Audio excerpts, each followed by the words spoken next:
Hey everyone, and welcome back to the channel. Today, we're taking a deep dive into a car that's more than just a car. It's a cultural icon, a piece of automotive history, and the very definition of British cool. I'm talking, of course, about the legendary 1964 Aston Martin DB5.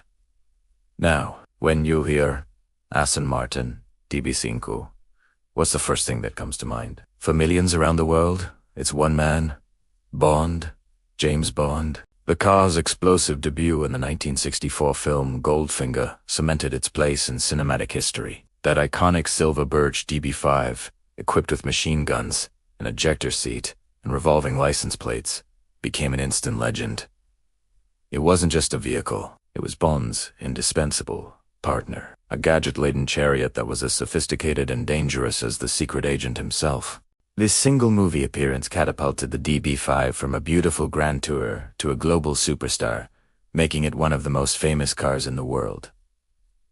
But let's rewind a bit. Before Hollywood came knocking, the DB5 was already a masterpiece of engineering and design. It was an evolution of the DB4, which was a fantastic car in its own right. The DB in the name stands for David Brown, the English industrialist who bought Aston Martin in 1947 and transformed it into the prestigious brand we know today. Under his leadership, Aston Martin focused on creating powerful, luxurious grand tours, and the DB5 was the pinnacle of that vision.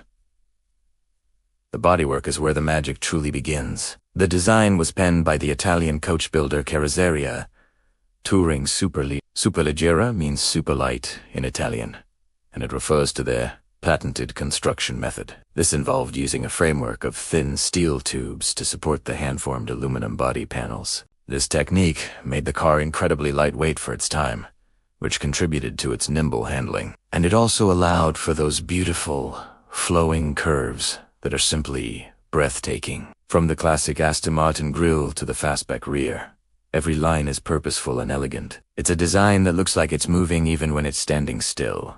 A true work of art on four wheels. Now, let's talk about what's under that gorgeous hood. The 1964 DB5 came with a 4.0-liter all-aluminum straight-six engine. This was an upgrade from the 3.7-liter engine in the later DB4 models. Designed by the brilliant Polish engineer Tadeusz Marek, this engine was a marvel. It featured dual overhead camshafts and, in its standard form, was fed by 3 SU carburetors, producing a very respectable 282 horsepower. This was serious power for the mid. It allowed the DB5 to go from 0 to 60 miles per hour in about 8 seconds, and to reach a top speed of over 140 miles per hour. This made it one of the fastest production cars of its day, a true gentleman's express. There was also a high-performance Vantage version available, although it's incredibly rare. The Vantage engine was fitted with 3 Weber carburetors and had a modified camshaft, bumping the power up to an impressive 325 horsepower. This version could shave a full second off the 0-60 time.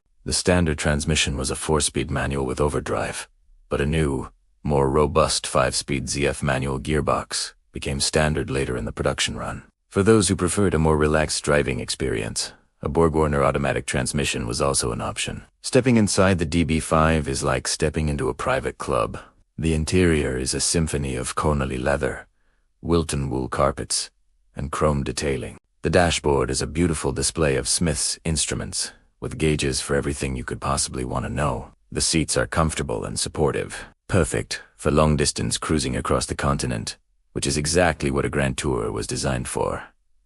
It wasn't a hardcore sports car. It was a car for traveling in style, comfort, and at great speed. Every switch, every knob, feels solid and well-made. This was bespoke British craftsmanship at its finest. You could even get options like air conditioning and a Motorola radio, which were high-tech luxuries for the time. So, what's it like to drive one? Getting behind the large, thin-rimmed steering wheel is an event. You turn the key, and that straight-six engine barks to life with a sound that is pure mechanical music. It's a deep, throaty burble at idle that builds into a glorious howl as you climb through the rev range.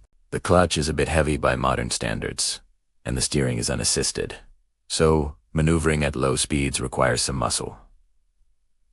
But once you get moving, the car comes alive. The steering provides incredible feedback, connecting you directly to the road. The suspension, while firm, is surprisingly compliant, soaking up bumps without ever feeling harsh. It's a car that inspires confidence, encouraging you to find a winding country road and just drive. It's an engaging, visceral experience that modern cars, with all their electronic aids, just can't replicate. The DB5 wasn't just a movie star. It was also the car of choice for real-life stars. Celebrities like Paul McCartney, George Harrison, Mick Jagger, and Peter Sellers all owned DB5 South.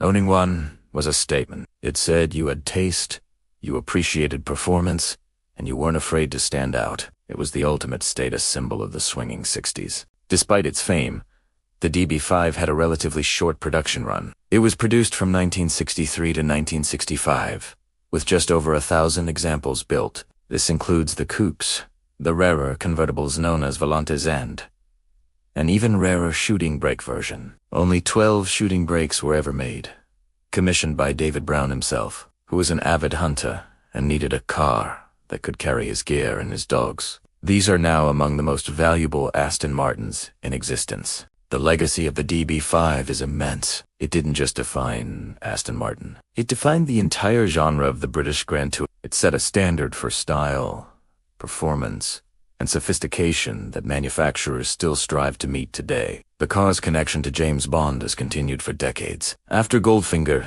the DB5 appeared in Thunderball, and then made triumphant returns in GoldenEye, Tomorrow Never Dies, Casino Royale, Skyfall, Spectre, and most recently, No Team 2D. This enduring presence has introduced the DB5 to new generations of fans, ensuring its legendary status will never fade. Today, owning a 1964 Aston Martin DB5 is a dream for most collectors. Prices have skyrocketed over the years. A good example will cost you hundreds of thousands of dollars, and a pristine, Conqueror quality car can easily fetch over $1 million. And if you want one with a documented movie connection, well, you'd better have a very, very deep wallet. In 2019, one of the gadget-equipped promotional cars built for Goldfinger sold for a staggering $6.4 million.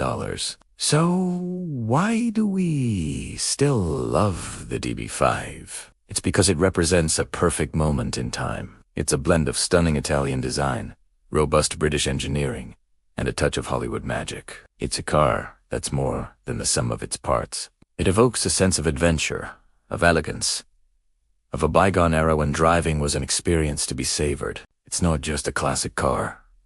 It's a timeless legend. It's the Aston Martin DB5. Thanks so much for joining me on this journey back to 1964. If you enjoyed this video, please give it a thumbs up. And do you want to forget to subscribe and hit that notification bell so you want to miss our next deep dive into another automotive icon? Let me know in the comments what you love most about the DB5. See you in the next one.